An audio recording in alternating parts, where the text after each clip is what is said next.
next question is, which is a common question that I get on my website quite a bit, is why is it so hard to change? You know, we start off with good intentions, and then I fall back into the same person. I don't believe in myself.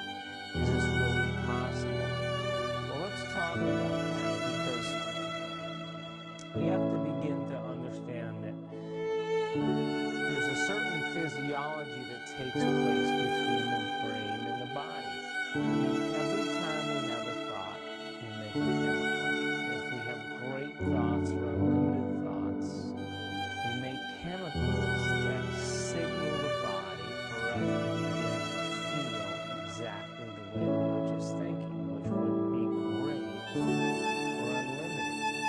So this theoretical thing called thought is running around in the brain, fires a set of circuits. The circuits then release chemicals, and the chemicals travel to the body as messengers to signal the body for us to feel exactly the way we're thinking. So if we were thinking unhappy thoughts or negative thoughts, in a matter of seconds, you would begin to feel unhappy or negative.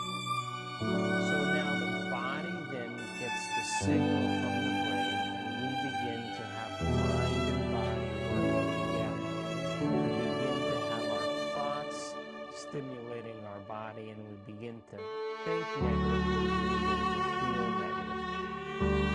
Now, once we begin to feel negatively, and we're noticing that we're feeling that way, it's very appropriate for us to think equal to how we feel, which then makes more chemicals for us to feel the way we think and think the way we feel. And this chemical cycle, this chemical continuity, creates what's called the state of being. So a person says, I'm an unhappy person, because they've memorized that chemical state of being.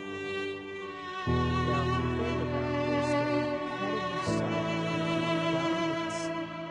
of making those same chemicals, 20 years of hatred, 10 years of anger, 15 years of judgment. The chemicals that are being created are conditioning the body over time to become the mind. So think about this. When the body becomes the mind, we're in a habit. A habit is when the body is the mind. So the person has fired the same thoughts, which made the same chemicals of, say, suffering or insecurity. Think insecure thoughts, think a suffering thought, and then it signals the body for them to begin to feel insecure or to suffer. Once they begin to say suffer, then they begin to think equal to how they're feeling. They begin to think thoughts of self-pity. They begin to complain. They begin to blame. They begin to make excuses, which then makes them feel more suffering, which then allows them to continue this cycle. And when we begin to think and feel, and feel and think and feel over and over again, feelings become intense. And when we can't restrict the way how we feel, then we achieve. To change actually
brain and mind is the master.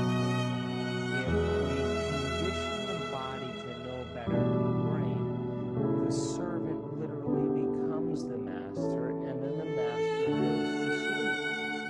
So now, when we say we want to consciously, willfully declare happiness, the body, which has been conditioned to be unhappy, mind and body are working in opposition. So if the body knows the state of mind of unhappiness better than the conscious brain knows happiness, because it hasn't really had the experience, then the body just takes one stray thought or one stimuli from the environment, and the next stimulus from the environment. The next thing you know, the person begins to act in repeatable ways. So to change this, to lift the mind out of the body and put it back in the brain, and that takes an act of will. That takes effort.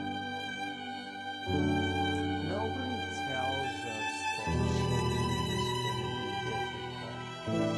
Nobody says, hey, in the midst of change, you're going to be uncomfortable. Well, it's true, because when you begin to break the same chemistry, you interrupt the chemical continuity of thinking and feeling.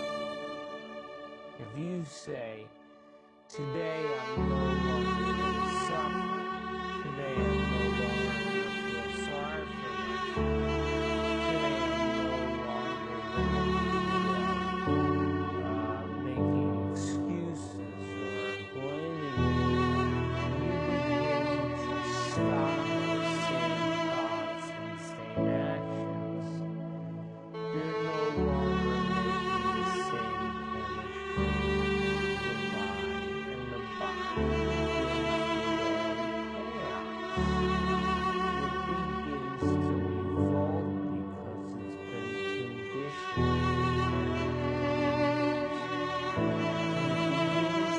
and signals back to the brain. And it sends signals both to the central nervous system, to the circulatory system. If we no longer think the same thoughts and make the